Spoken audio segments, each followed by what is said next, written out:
Hi friends, welcome to Srihari Shah cooking channel. నేను మీ సరిత. వాతావరణం చల్లగా ఉంది కదండి. ఇంట్లో ఏదైనా వేడివేడిగా తినాలనిపిస్తే ఎప్పుడు రొటీన్గా ఒకే స్నాక్స్ కాకుండా ఇంట్లో 2 బంగాళాదుంపలు ఉంటే ఉడికించుకొని అప్పటికప్పుడు ఇలా క్రంచీగా ఉండే స్నాక్స్ను ప్రిపేర్ చేయండి. చాలా చాలా బాగుంటాయి. మరి ఆలస్యం చేయకుండా వెంటనే ప్రాసెస్లోకి వెళ్దాం పదండి. దీనికోసం ముందుగా ఒక బౌల్లోకి ఉడికించుకున్న 2 బంగాళాదుంపలను వేసుకొని ఇలా మెత్తగా ఉండలు లేకుండా స్మాష్ చేసి పెట్టుకోండి. స్మాష్ చేసుకున్న తర్వాత క్రంచిగా రావడం కోసం 2 బ్రెడ్ స్లైసెస్ను ఇలా తుంచి దాంట్లో కలిసేలా కలిపేసేయండి. తర్వాత ఒక అరకప్పు వరకు బియ్యం పిండిని వేసి వీటన్నిటిని కలిపేసుకోవాలి.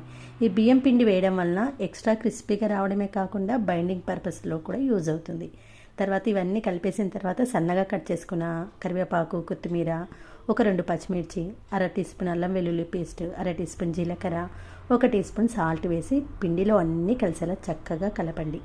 ఎక్కడ కూడా ఉండలు లేకుండా కలుపుకోవాలి. అది కూడా అస్సలు వాటర్ వేయకుండా ఆలు తడితోటే ఇలా మనకు ముద్దలా సాఫ్ట్గా వస్తుంది. తర్వాత స్టవ్ ఆన్ చేసి బాండిలో డీప్ ఫ్రైకి సరిపడా నూనె వేసుకోండి. అరచేతులకు నూనె రాసుకుంటూ ఇలా చిన్న చిన్న బిళ్ళలాగా వత్తుకుంటూ ఆయిల్లో వేసుకోండి. మరీ సన్నగా వత్తకండి, అలానే మరీ లావుగా కాకుండా మీడియంగా వత్తుకొని వేసుకోండి. ఆయిల్లో వేసిన తర్వాత మంటను మీడియం ఫ్లేమ్కు టర్న్ చేసుకొని అటు ఇటు టర్న్ చేస్తూ ఈవెన్గా అన్ని వైపులా చక్కటి కలర్ వచ్చిన తర్వాత ఆయిల్ నుంచి తీసేసేయండి. కొంచెం లావుగా ఉంటాయి కాబట్టి మనము మీడియం ఫ్లేమ్లోనే నెమ్మదిగా డీప్ ఫ్రై చేసుకోవాలి. ఇలా కొంచెం డార్క్ కలర్లోకి మారిన తర్వాత ఆయిల్ నుంచి తీసేసేయండి. అంతేనండి, ఎంతో కరకరలాడుతూ లోపల సాఫ్ట్గా చాలా చాలా బాగుంటాయి. అది కూడా అస్సలు ఆయిల్ పట్టకుండా వస్తాయి. ఈ స్టైల్లో మీరు ఒక్కసారి ట్రై చేసి చూడండి.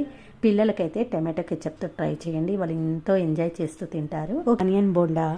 బయట వెదర్ చల్లగా ఉంది కదండి, ఇంట్లో ఇలా అప్పటికప్పుడు చేసుకునే ఈ ఆనియన్ బోండాను ట్రై చేయండి, చాలా బాగుంటుంది.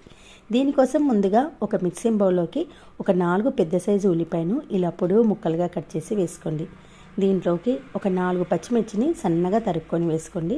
కొన్ని కరివేపాకు ఆకులు, కొంచెమంత కొత్తిమీరను వీలైనంత సన్నగా చాప్ చేసి వేసుకోండి.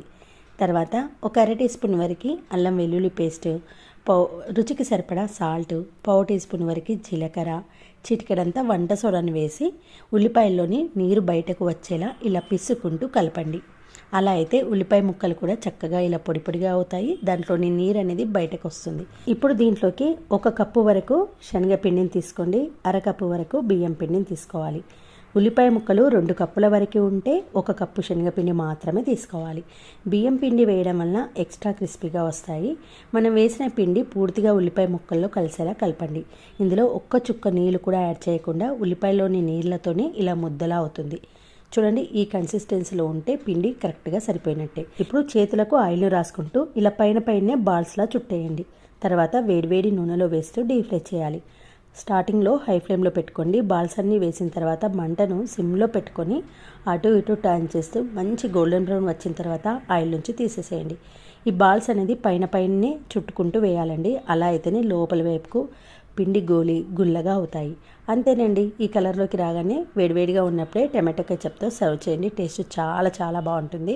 పైన కరకరలాడుతూ లోపల మధ్యలో ఉల్లిపాయ ముక్కలు తగులుతూ ఎన్ని తిన్నా ఇంకా తినాలనిపించేలా ఉంటుంది. ఓకే ఫ్రెండ్స్, ఈ ఆనియన్ బోండా నచ్చితే ఒక లైక్ చేసి మీ ఫ్రెండ్స్తో రిలేటివ్స్తో షేర్ చేయండి. మరొక మంచి వీడియోతో మళ్ళీ కలుద్దాం.